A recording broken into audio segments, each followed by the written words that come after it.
In this session, I'm going to talk about the importance of normality testing.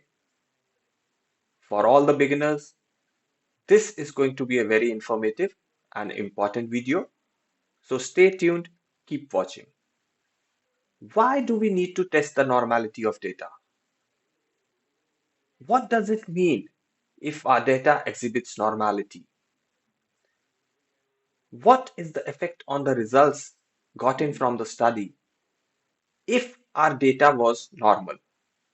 So as you know, we usually collect samples from the entire population to conduct a study, and this sample data needs to be checked in for normality because most of the parametric tests which are there, like ANOVA, they assume normality.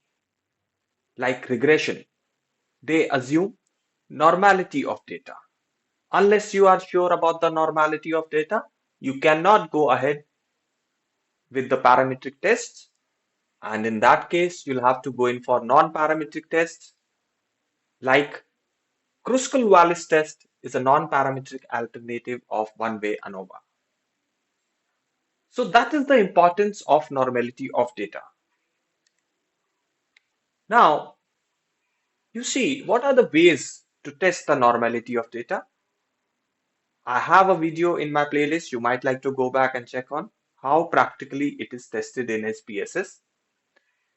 There are few graphical methods which are subjective in nature. They are simple to interpret and visually you can assess them. That is through histograms, box plots, and quantile plots. QQ plots are basically used to see the deviations of the data in the tails. So if there are deviations in the data, the skewness can be assessed through QQ plots. Then there are statistical methods, the numerical assessment methods, which are quite objective and they involve complex calculations, but you don't have to worry because SPSS will give you the results automatically. Shapiro-Wilk, if the sample size is less than 50. Kolmogorov-Smirnov, if the sample size is higher than 50. And Anderson-Darling, which is not available in SPSS, but you can do in Excel. Now, Shapiro-Wilk and Kolmogorov-Smirnov, both of these normality tests, we want a p-value which is insignificant. That means the p-value should be greater than 0.05 in order to say that our data exhibits normality. Why? Because the null hypothesis in this case is the data exhibits normality. So if the p-value is greater than 0.05, I fail to reject the null hypothesis which says the data exhibits normality and I go with the parametric tests. So this is how you assess both of these tests. But beware that Kolmogorov-Smirnov test is sensitive to sample size. As you increase the sample size, it will tend to become more insignificant. That means the p-value will go lesser than 0.05. In that case, we can go in for checking the skewness and kurtosis and go with the recommended threshold levels, which I have also shown in my previous videos. For this video, the main agenda is empirical rule for normal distribution, which is quite confusing for many people to understand. What is this 68.2, 95.4, and 99.7? It is the percentage of data that falls within specific standard deviations from the mean in a normal distribution. So I collected the sample from 40 students, 40 boys were involved. So say this is 5, 10, 15, 20. So I'm just taking an interval of 5 on the frequency to make you understand how does it work. So what happens is if I plot their heights, say this is 4 feet, 4.5, then 5, and then I have 5.5. So again, I'm taking the interval of zero point 0.5 in this, right? 6, 6.5, and I take 7. So I took the heights of the boys in a class and I plotted it on this graph. So if I get something like this,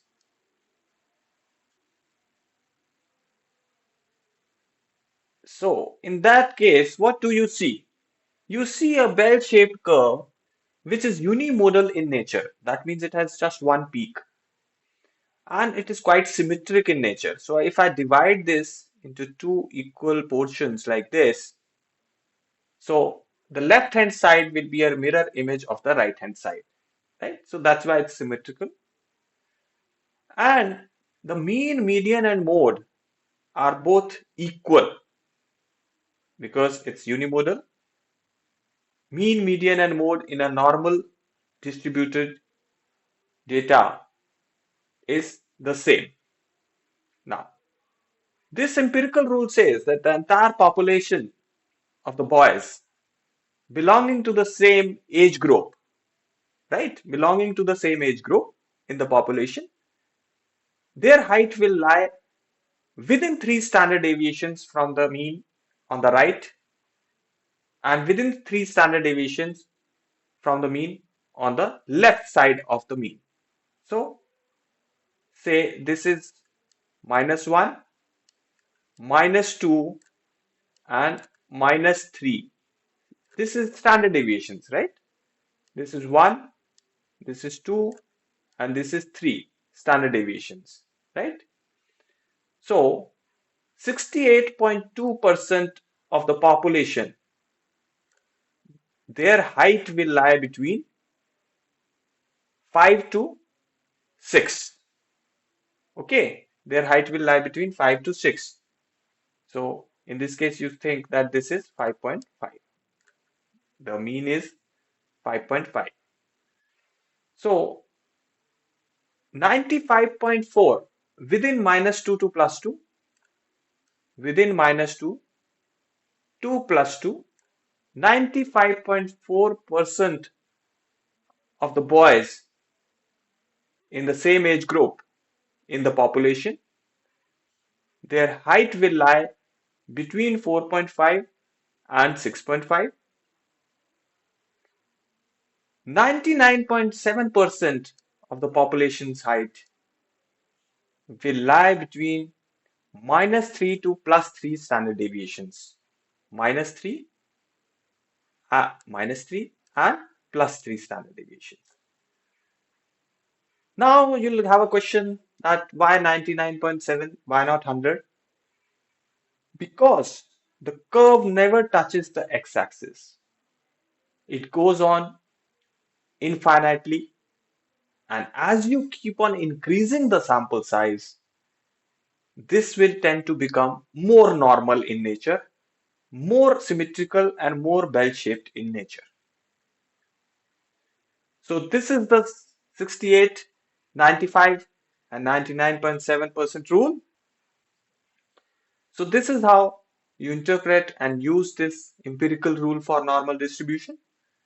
I hope the video was quite informative and useful for you, and you will definitely share it with your friends and faculty colleagues. Thanks for watching, and if you have any queries, you can contact with me at my mail address. Thanks a lot.